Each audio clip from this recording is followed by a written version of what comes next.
the history of how these types of buildings and, cathedrals and architecture was built, it's not an innocent history. There was a lot of exploitation happening there. And they were also built to show power and to show wealth. But when people look at them in Europe, they strip out all of these other realities. While when they look at them in the UAE, they just look at them from a critical angle. It's not fair to completely and entirely dismiss them as fake places. There is a reality of racist and classist ideas about certain groups that might make them not feel welcome there. I have friends who've lived in Dubai for 20 years who say, I don't have one Emirati friend, which to me is an insane thing. Wearing a colored abaya, it wasn't considered appropriate many years ago, while now it is considered more appropriate. But how did it become more appropriate? It had to be seen and it had to be normalized. So where was it seen and normalized? These places like shopping malls where people go and they're seen by other members of society. Middle-class citizens and longtime residents in Dubai, who are these middle-class citizens? Is there a middle class, right?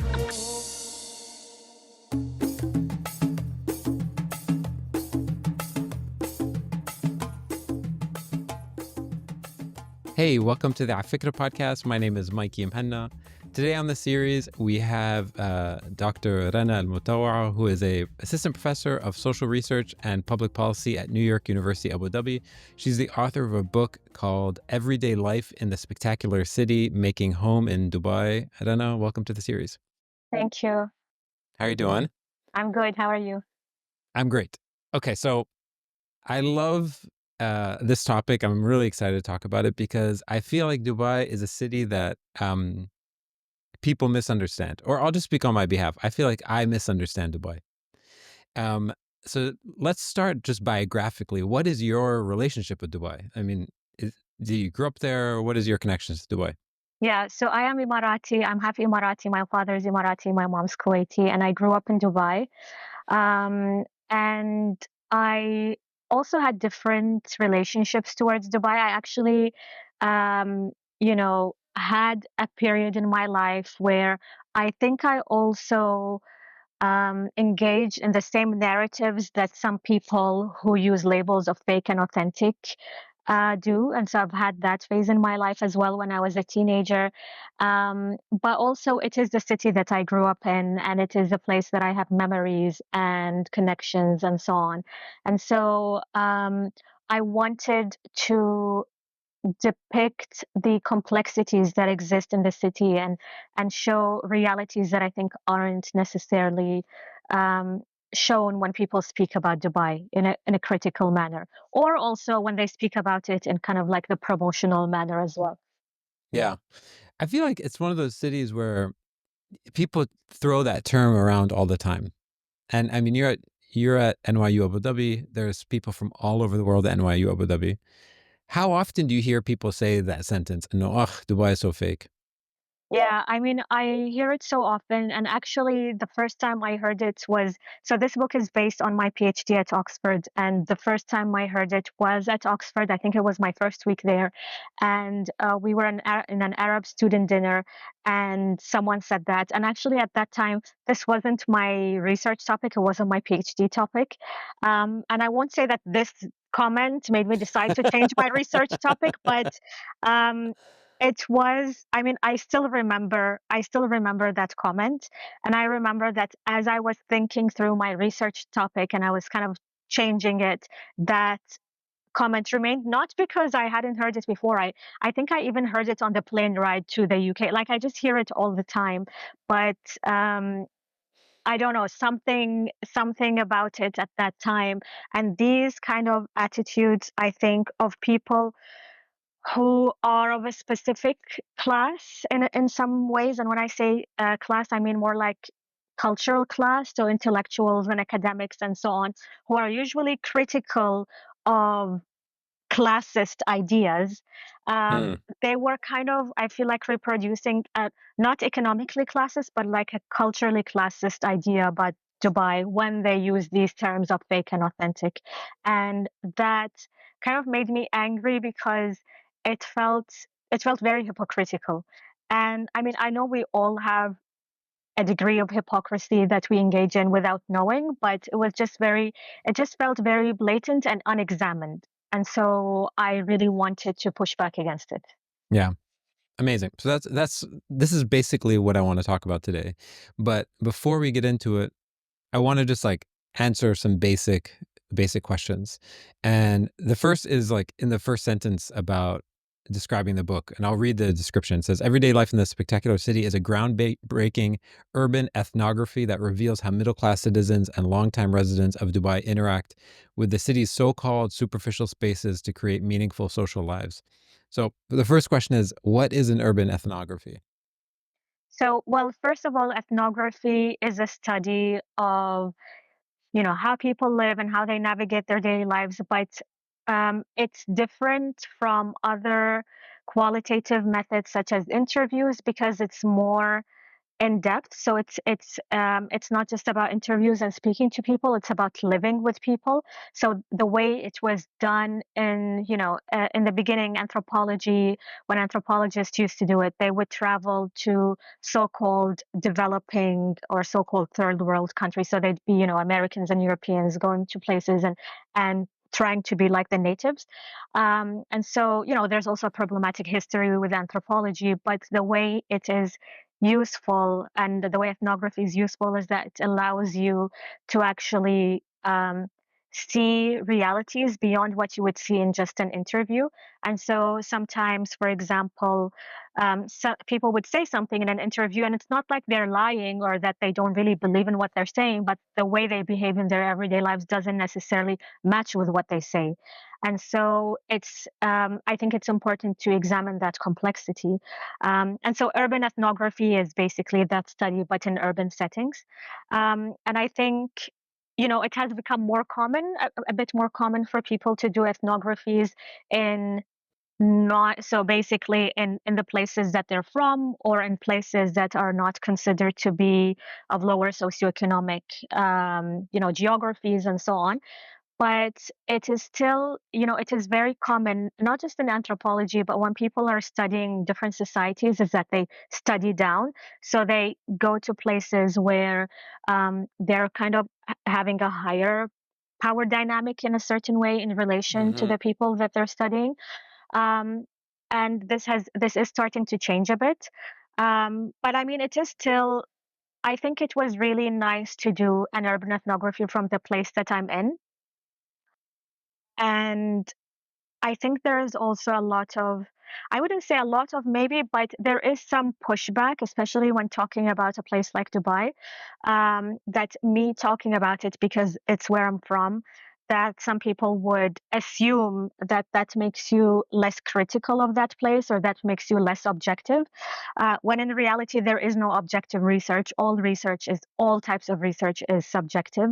Everyone comes with their biases, and people have to be really reflective on what their biases are rather than claiming that they are more objective because they are far removed from that setting.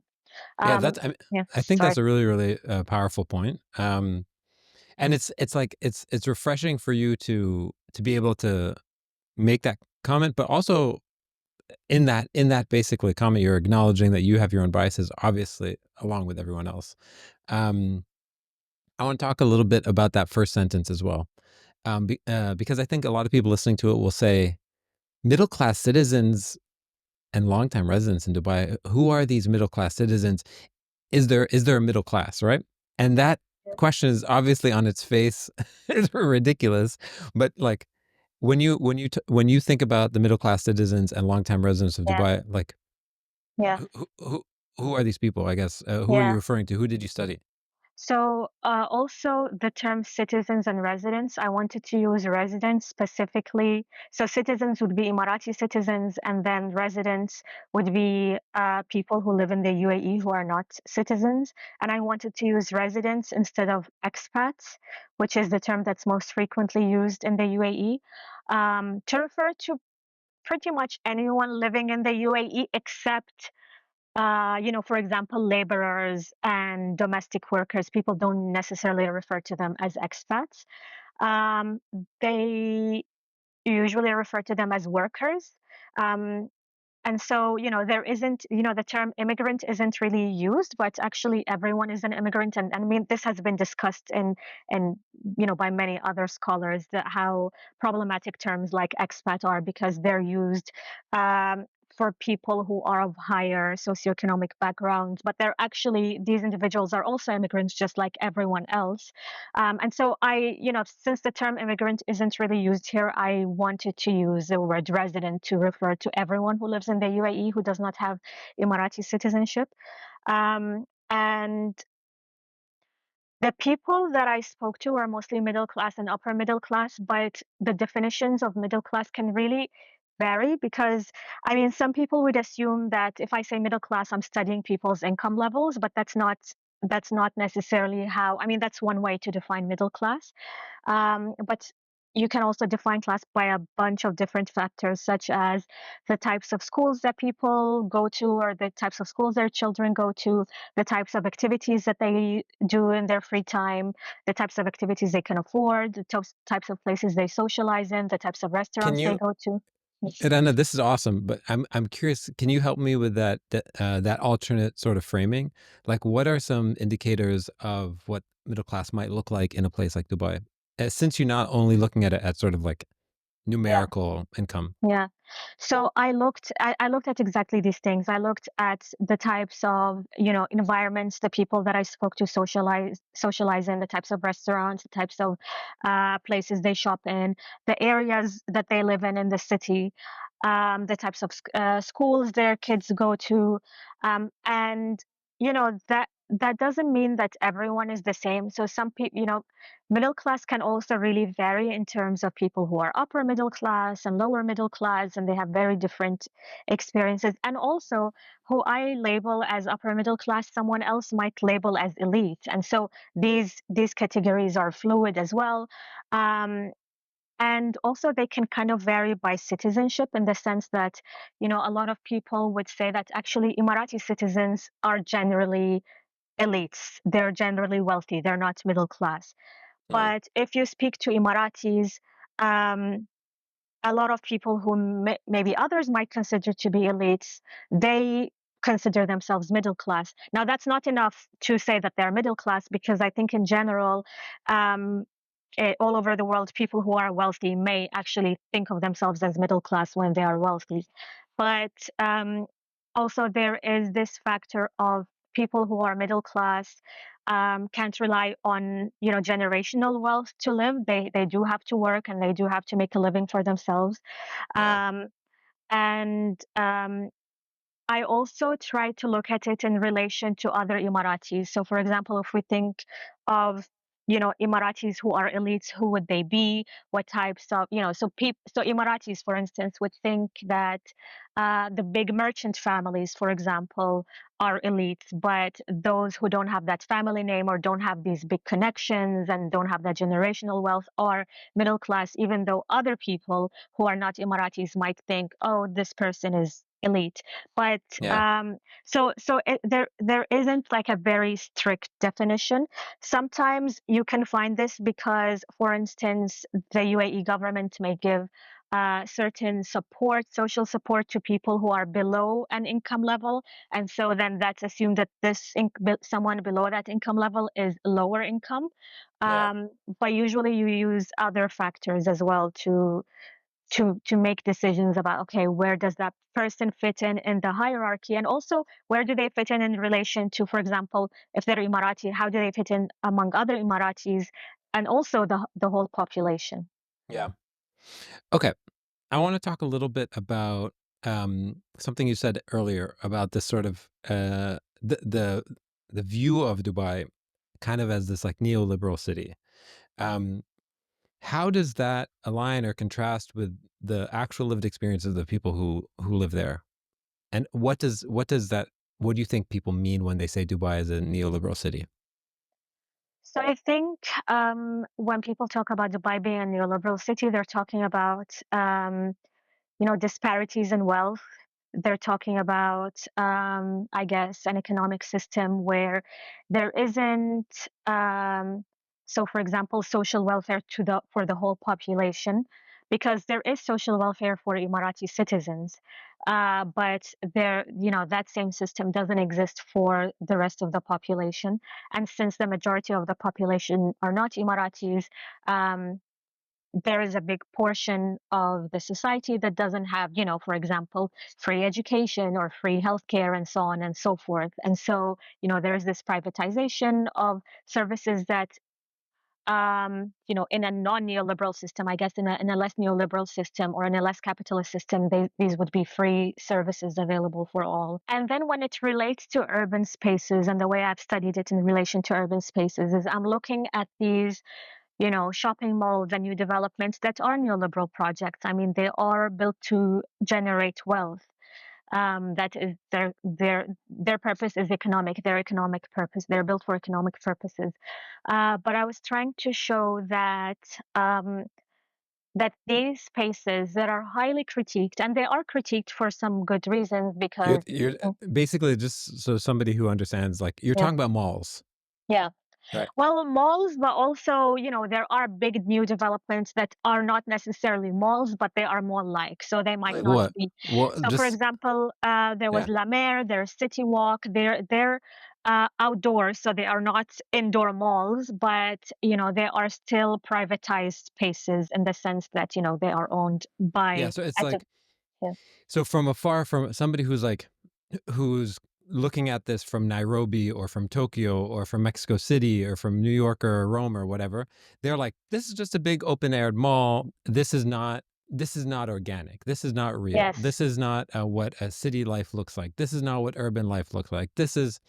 There is an Adidas store, and there's Chanel and Fendi, and this is not a real, there's valet, like, this is not what I'm used to. Yeah. Right? That's what you're describing. Yeah. Yeah. Your book aims to reframe that and say, no. You have to look at this through a different lens. Yeah, so I think of course, these places can be critiqued for many reasons, for any legitimate reasons, such as because they are privatized spaces. That means not a big portion of the population might not be able to, actually enjoy them. A portion of the population may not be able to feel comfortable in these spaces, and so on and so forth. And I say a big portion because actually, some of the statistics I've read, it's mentioned that about 70% of Dubai's population is male. And the reason that it's male is because these individuals are people who are coming to work and are not able to afford sponsoring their families. So it means that a large portion of the population is not necessarily middle class, or they might be lower middle class, but they are probably not the types of people who are able to always make use of these spaces. I want to be clear that it's not, these places are not strictly only, for elites. And the reason I want to highlight that is because there are different types of shopping malls in the UAE. So there are shopping malls where you actually would see, there are shopping malls even in labor camps, for example. Like there would be shopping malls for different types of populations. So shopping malls does not mean that it's only for elites. But the spaces that I've studied, such as Dubai Mall and so on, they are more used by middle classes. Now, you'll still see a variety of different people there, but the majority of the people, I think, would fit to an extent in middle class, even if they're lower or upper. And so I wanted to show that, yes, there are exclusions that happen in these places, and we need to be aware of them and acknowledge them, and also, find alternatives to these types of places. But at the same time, it's not fair to completely and entirely dismiss them as superficial non-places or fake places, because there are real and meaningful interactions that happen in these spaces. And also that beyond the UAE and beyond the Gulf and beyond beyond these spaces that we're talking about, a lot of the places all over the world that are not critiqued in the same way are also exclusionary. And that does not mean that it's fine, but that it's a reality that happens in many different settings. So, for example, usually when we talk about, for example, spaces let's say, are more grassroots or more organic, such as, certain art spaces where people are going because they want to enjoy certain forms of art, or they want to kind of make connections with a kind of more meaningful activities or events and so on. Even these types of places are exclusionary in many different ways. Even when they attempt to be less exclusionary, they are still exclusionary. And so all places have certain types of exclusions, and I think we can be aware of them and acknowledge them while still being able to see the meanings that other people make in them, and the social lives that they create within them. Yeah. It's interesting when you're talking about that, because like a big mall, right? Is I wonder, is it open to all? Does it feel open to all? I think it does, right? Like, I mean, anyone can walk around forever. They like just spend the whole day walking around, right? Yeah. So, I mean, I focused a lot on Dubai Mall. It is the biggest mall. I mean, as far as I know, I don't know if it's still the biggest mall in the world, but it was, at least when I was doing my research. And you did see a lot of different types of people there. That doesn't mean everyone will feel comfortable there, or it's accessible to all for different reasons. For example, there are some people who work almost every day and they just don't have days off to actually enjoy time doing these types of activities. That's one form of exclusion. That's not necessarily the mall itself, but it is the reality of people's lives, is that they don't necessarily even have that time to spend. Sometimes these places might not be accessible to other people because of transportation, because they live very far away from the city. Sometimes it could be that they could go there, but they don't see people who look like them in these places, so they will not feel comfortable. They'll feel out of place. If they can't afford the stuff there, they might feel like, okay, what am I doing here? And so there are different indirect exclusions that happen. I mean, there will also be people who say there are direct exclusions. So they will say that a security guard might stop certain people at a mall and tell them, you shouldn't be here, depending on how they're dressed and so on. And I've heard different anecdotes from different types of people, so I can't really speak about this.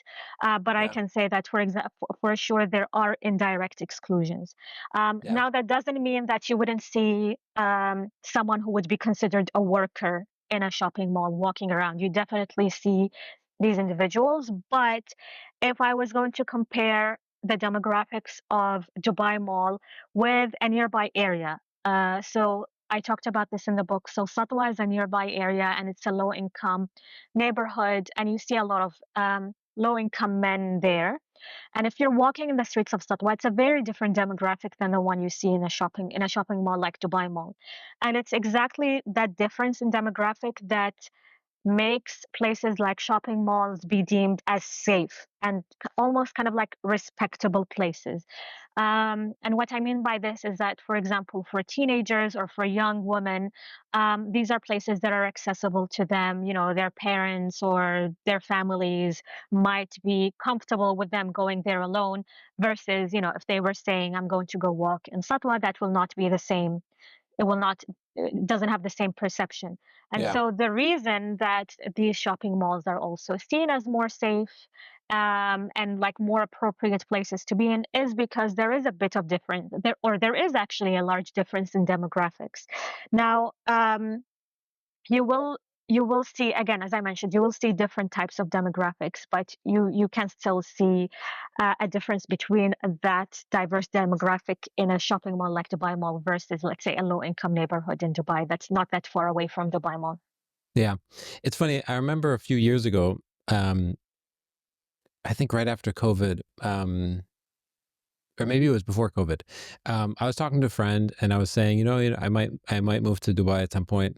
They said, yeah, okay, well, cool. If you want to live in the real Dubai, this is a quote, right? If you want to live in the real Dubai, you should live in Bur Dubai or Satwa, or you should go check those out. That's the real Dubai. How do you feel when people say that? Yeah, I mean, I just get really frustrated because I feel like it's such a, I mean, there are just so many problems to me with that statement. I did speak about them in the book, but well, first of all, I think there is a problem with the way we label things as fake and authentic. And I think there's also almost this like exoticization of low income spaces or certain ethnicities and certain minority backgrounds or certain people who we feel like, aren't elites or aren't middle classes. There's this exoticization of them and the spaces they're in as more authentic. And that doesn't just happen in Dubai. So, I've spoken about it in the book and I've quoted how it works in other places where, for example, people who are looking for more authentic blues bars, they're told to go to more dangerous Black neighborhoods. So there's this almost like exoticization that happens by people who are usually middle classes or elites, and they're kind of looking at authenticity as something that's usually in spaces that they aren't normally part of. Um, but then aside from that exoticization and that's happening, what's also happening is that the lives of people um, who are going to these shopping malls and who are, they're whose everyday life actually takes place in these so-called superficial places, it's really dismissed and almost belittled as it's just viewed in a very condescending way as unreal and fake. And I think there's also a problem with that. Yeah. Did you speak to anyone? I mean, how did you do the research? Maybe I should start there. Like, what was the actual research like? What do you do in an urban ethnography? I mean, are you doing interviews? Are you doing sort of top-down analysis? What does it actually look like? So I did a lot of interviews. I did over 100 interviews. Each interview varied between 2 to 5 hours. Some lasted for 5 hours. Sometimes I interviewed the same person multiple times, but interviews is just part of ethnography, and then the other part, as I mentioned, is actually being part of that society. And so, participant observation, for example, is one way to do it. So I went to the shopping malls and I spent time there, and I took a lot of pictures. Some of them were in the book, a lot of them weren't in the book. I wrote field notes. Also, the reality was Dubai and these places were part of my everyday life. So sometimes something was not part of my research. It could have just been a conversation where, someone would say something that is similar to what someone else said in an interview. And then I would see that they're living their everyday life differently than how they speak about it in the interview. And so that would spark an idea for me. And then I would be curious and I would look more into it in my other interviews, or I try to notice it more in my interactions. And, I would see that, oh, wait, this doesn't actually, there's a contradiction here. And then I would look deeper into this. And so, for instance, when people I interviewed, also like Emiratis I interviewed, for instance, would say that they wouldn't like a certain area of Dubai because it's too Western or too foreign. That was a familiar thing. I always heard it. I heard it in interviews and I heard it just in everyday conversations when I wasn't interviewing anyone. But then I also saw that people who would say these things would actually go to these Western spaces sometimes because they felt like they're not in Dubai anymore. And they spoke about it positively in that sense. And so that contradiction made me want to look deeper into it in my research. And so when I would do other interviews, I'd try to note this. I try to kind of pay more attention to it. Yeah. Do you feel that Dubai has social hierarchies? And if they do, what are they organized around? In some cities, they're organized around profession. Some are organized around ethnicity. Some are organized around language. Some are organized around money. How are social hierarchies organized in Dubai? Yeah. So it's really interesting because in the class I'm teaching, we're doing an exercise relating to this. And yeah, so there are social hierarchies in Dubai and social hierarchies exist everywhere. They just manifest in different ways in different places sometimes. But I would say that probably everywhere there is an intersection of, it's not just about race, it's not just about class, but it's an intersection of these things. And there isn't actually the point of the exercise that we do in the class is that there isn't, a lot of people would start off when they're thinking of it in a pyramid way. They're thinking, at the bottom of the hierarchy are, let's say, low income laborers or domestic workers, and at the top of the hierarchy there are Emiratis. Sometimes someone would say, well, maybe there's a British CEO there or something. But people often think of it in a citizen, non-citizen binary. Um, and usually they're, even if they are aware that there's a big variety in terms of non-citizens, they kind of just like lump it in that sense of like citizens are at the top, non-citizens are at the bottom, and then when they think of non-citizens, they're often thinking of the like domestic workers and laborers and so on. But there are just so many, so many complexities. So, for instance, I asked my students, well, because again, they usually put Emiratis at the top of the hierarchy, and I tell them, so what do you think? Like, who is living a more privileged life, like a low-income Emirati or, a white Western CEO, or even a white Western middle-class resident? Um, but then also, and maybe here they start to kind of say, well, maybe someone who's low income would, if they're Emirati, they'll be privileged in terms of citizenship, Yeah. but not class. But then there are also other complexities that are not, so for example, I would tell them, well, what if it's a middle class, Arab or South Asian man, and it's a low income Emirati? Like, how do the Emirati has privileges in this way, but if they're low income, they might not have it. So it is actually really complex, and that's what I wanted to highlight. It doesn't mean that hierarchies don't exist. It's just that it's not necessarily as clear cut as people assume. And that's what I wanted to highlight about these urban spaces that I'm talking about is some urban spaces, like the very expensive restaurants in the IFC, you can say like these spaces are elite spaces. But a shopping mall like Dubai Mall, you do see a certain diversity of class. And that doesn't mean it's accessible to all, but that you do see different classes and ethnicities and so on in the same space. And so I also wanted to highlight that places that are often dismissed as first, they're dismissed as tourist places. So the assumption is that they're only for tourists and people who live there don't have any association with them. They're not. Tourist places can also be places where inhabitants of the city have their everyday interactions.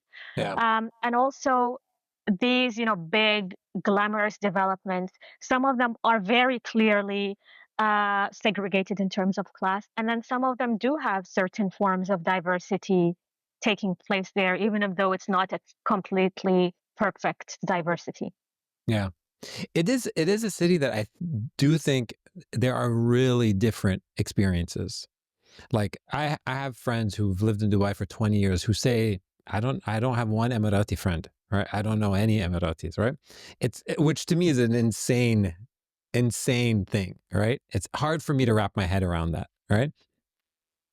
And so I always wonder, is this a function of their their personality? They're just weird. They haven't like socialized, or is that a function of the structure of the city? And again, it's agnostic. Cities can get structured however they choose to get structured. But do you think that that's a common experience where really there's a lot of space between these groups? I mean, that is a comment I've often heard of, like, we don't know any Emirati.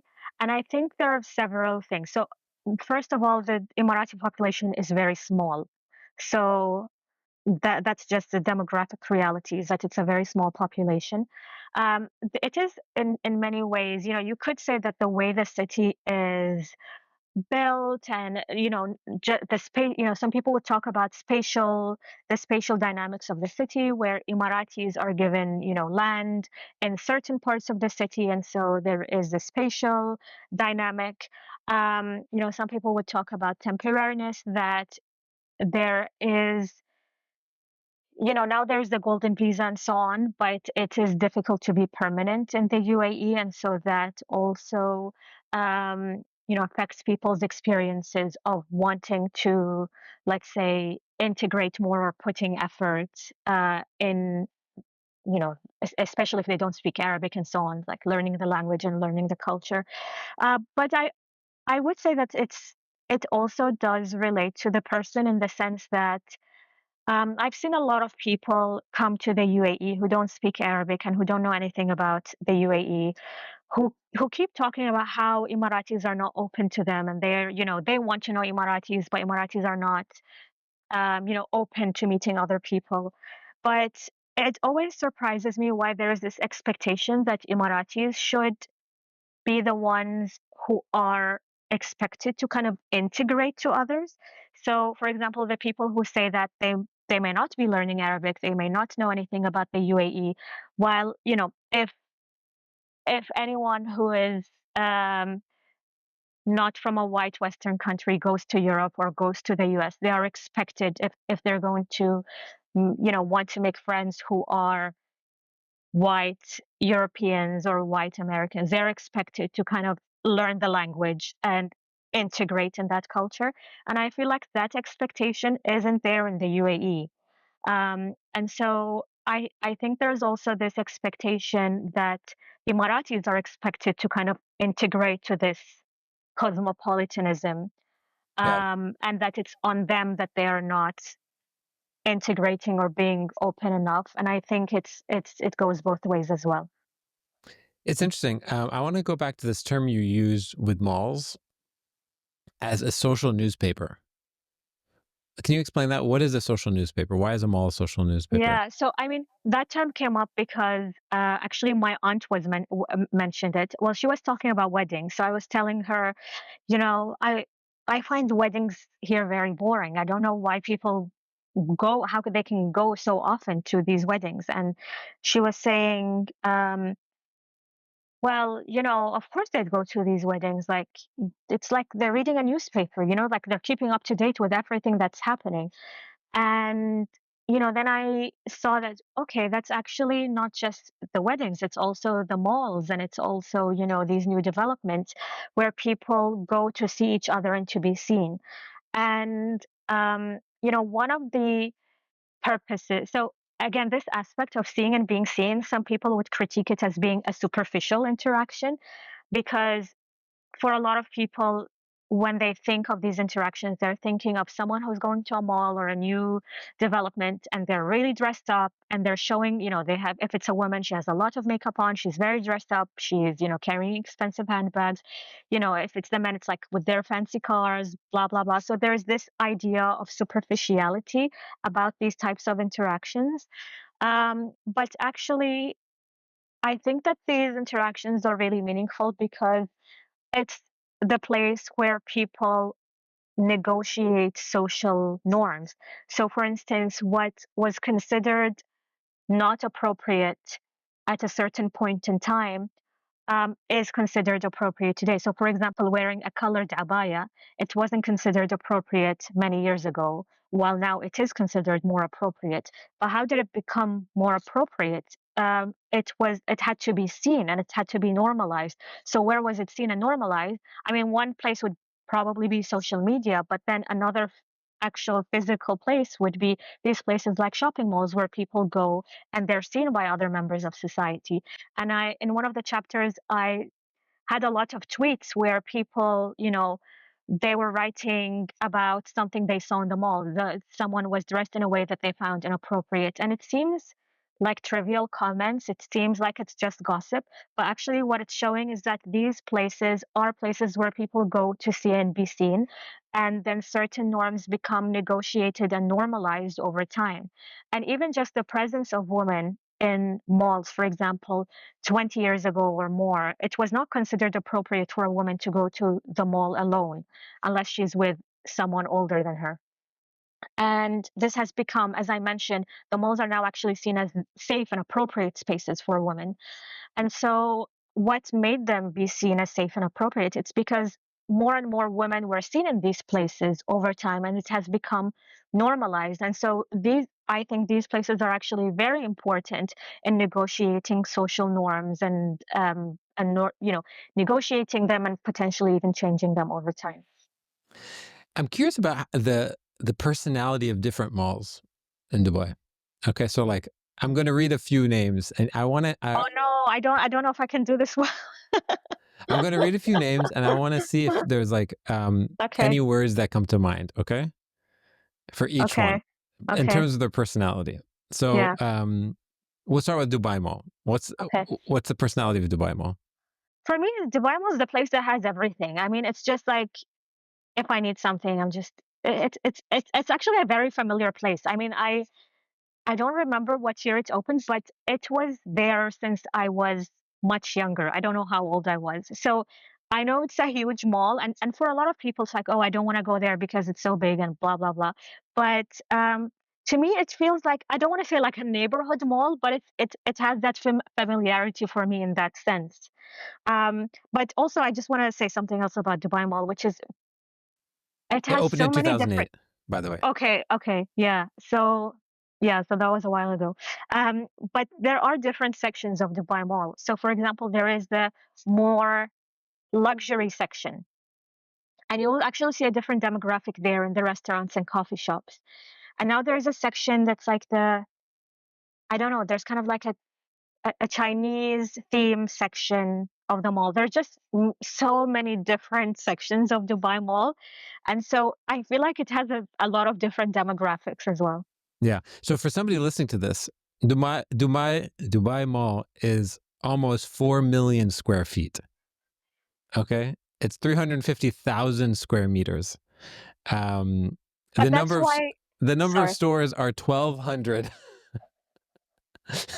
I think Yeah. that's why to me I think it's funny because to me it just feels like a very familiar space because I think people can't imagine that these places would have that sense of familiarity for people because they're so big and they're so extravagant and so on.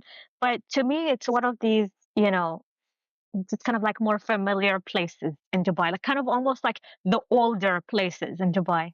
Okay. What about a place like Sahada Center in Sharjah?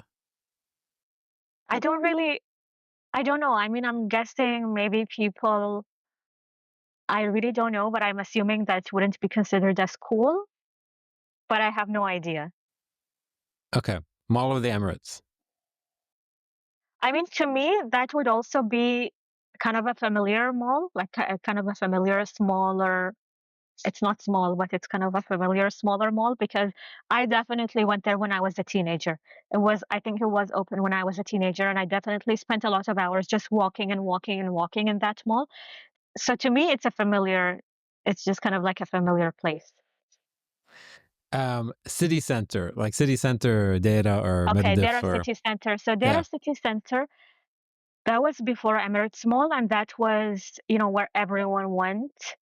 And now I think it's considered kind of out of fashion by these specific, let's say upper middle class segments of society. And I think the demographic of Dera City Center has changed now to be kind of more in line with the people who are living in that area. So maybe it's more of a like, I don't know if I would say it's a lower middle class space, but it's definitely a different demographic than it used to be when it first opened. Part of the natural criticism, I love the reframe. I really, really love the reframe of malls as being a third space, especially in a place where walking outside, like somebody who's like, oh, it's not a walking city. It's like, well, I mean, it's 4 million square meters. 4 million square feet. That's a lot of walking. That is a place that you can sort of just go and sort of stroll around. But the pushback would be that, okay, but this is a private property that's all designed very intentionally for commerce. Yeah. And you can sort of close your eyes and believe the illusion that it's not, and that it's a place for just walking around. But there is very deliberate design choices Yeah. made. This is a place for Yeah. commerce, right? Yeah. And I don't disagree with that. I think But I think the point is that we can acknowledge that and also acknowledge the reality that because we don't think this is an ideal space and we want to, dream of a different alternative that is more inclusive, that doesn't mean that we have to completely dismiss this place and the people in it as fake, superficial. I think it's we should be able to see the meanings that people make in these spaces and Yeah. still critique them for not, allowing different and all segments of society to interact with each other. How do those spaces differ from a place like Kite Beach, and sort of like the huge promenade to run and jog there? Because for me, that is a space when I'm walking down there that I'm like, okay, does feel Yeah, like a melting pot. yeah, You hear Russian and all these different languages side by side, and you're like, okay, this does actually feel yeah. like uh, a melting pot a little bit. I mean, I think you can also. The thing is I think all of any place, not just in Dubai, they will rarely be accessible to all people. So, and when I'm talking about access, I talked about indirect exclusion. So, for Yeah. example, some people, and I've mentioned this in my book, some Emiratis, they've spoken about how the beach, when it first, before Dubai became what it is today, they would go to the beach, wearing the traditional wear, and they just go in the water, and that they don't do that nowadays because they would feel weird doing it because most people are there and most other women are there in their bathing suits and so on, and that doesn't stop anyone from going there fully dressed in the water, but it does make them feel like they're out of place. So maybe actually, some, I'm not saying all Emiratis feel this way, but maybe some Emiratis would say that actually it used to be more accessible to us before, when we felt like our way of life was more seen and more visible, and that we don't feel we really belong in this place as much anymore. And so I think the question is, what would a place inclusive of everyone look like? Because even places in, I mean, there has been scholarship that argues that even places that were considered safe and accessible to all, public spaces that have been kind of depicted as ideal in the scholarship, they were actually not accessible to a lot of minorities. They were not accessible to some women. They were not accessible to different types of people. And so even these places that were romanticized were not fully inclusive.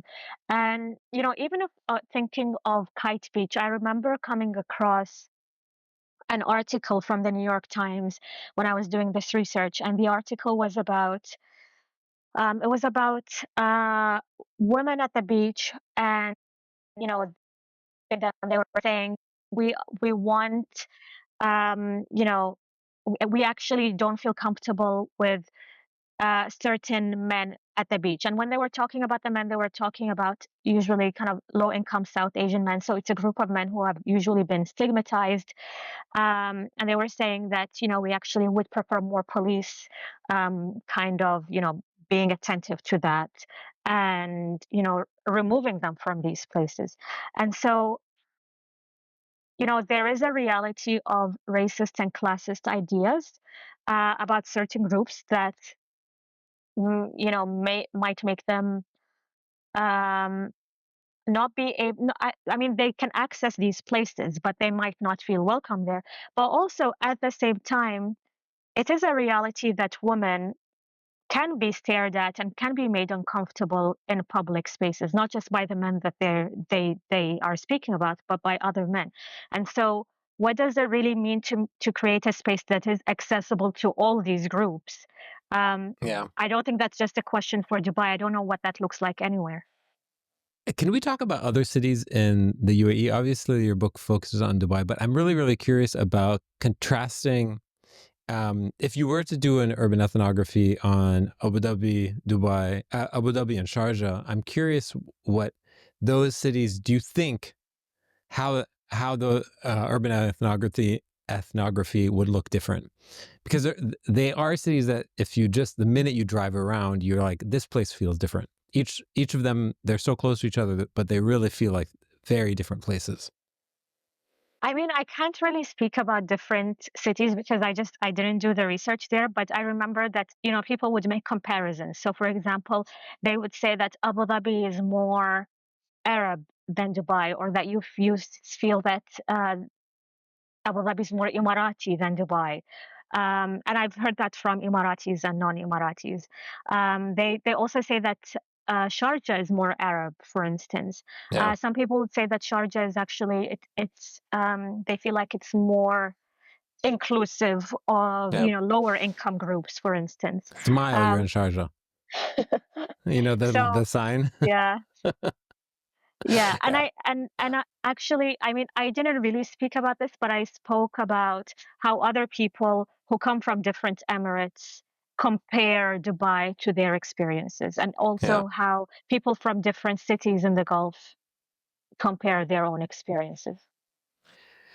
Okay. Two last questions. The first is, Okay. why is spectacular in the title? So the reason I chose spectacular is just because these developments and the academic discourse, they're often referred to as spectacles. And the reason behind using the term spectacle is there are many different reasons, but spectacles are also built for a variety of different reasons, including showing power, showing that or like trying to kind of put you know the idea of putting Dubai on the map. Creating these spectacles is a way to do that. But Yeah. also the interesting thing about spectacle is it's used in it has negative connotations to an extent. Yeah, it Uh, feels like a backhanded compliment. yeah, but actually, if you think of all of these places that people go to in Europe because of the history, the churches and cathedrals and so on, they were also spectacles, and they were also built to, kind of show power and show wealth and so on and so forth. And so I think it's very interesting because these developments in Dubai would be labeled as spectacles, but the ones in Europe would be considered, authentic history and culture and so on. And so I use it for that reason. Do you feel in the interviews that you did, do you feel like the relationship that residents have to Dubai has changed dramatically over the course of your life, at least?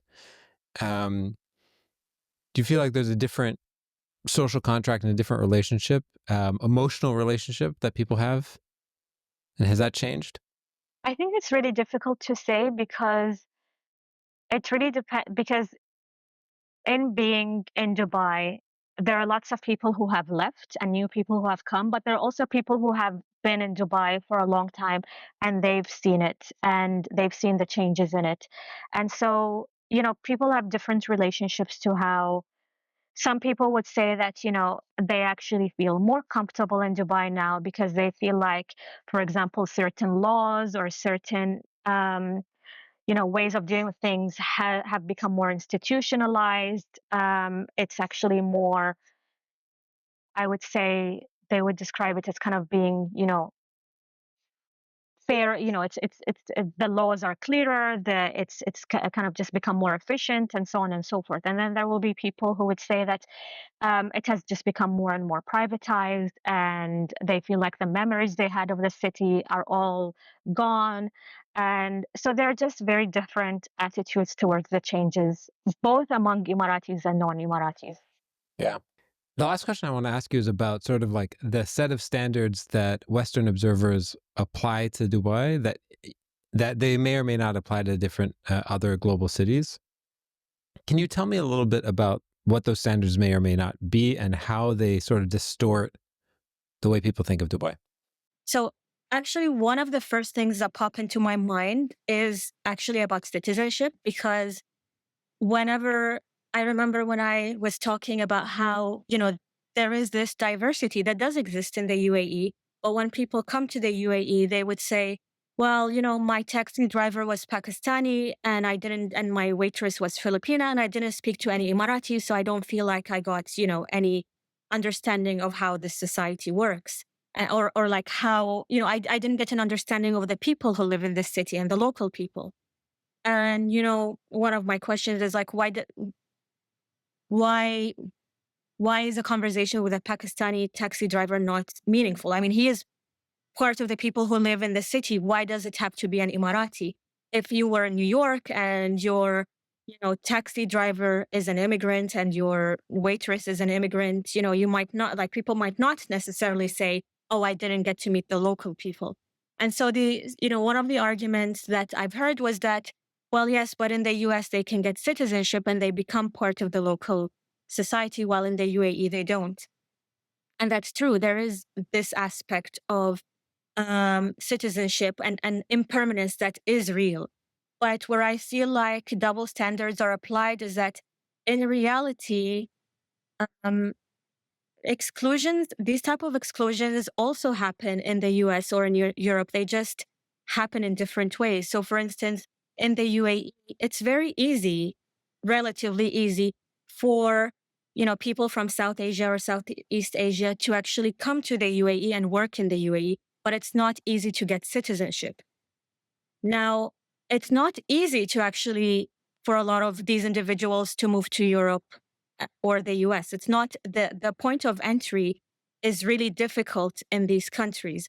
Once you get there, you may be able to get citizenship, but to enter is really difficult. And so there are exclusions that are happening here and there. It's just that in the UAE, they happen at citizenship.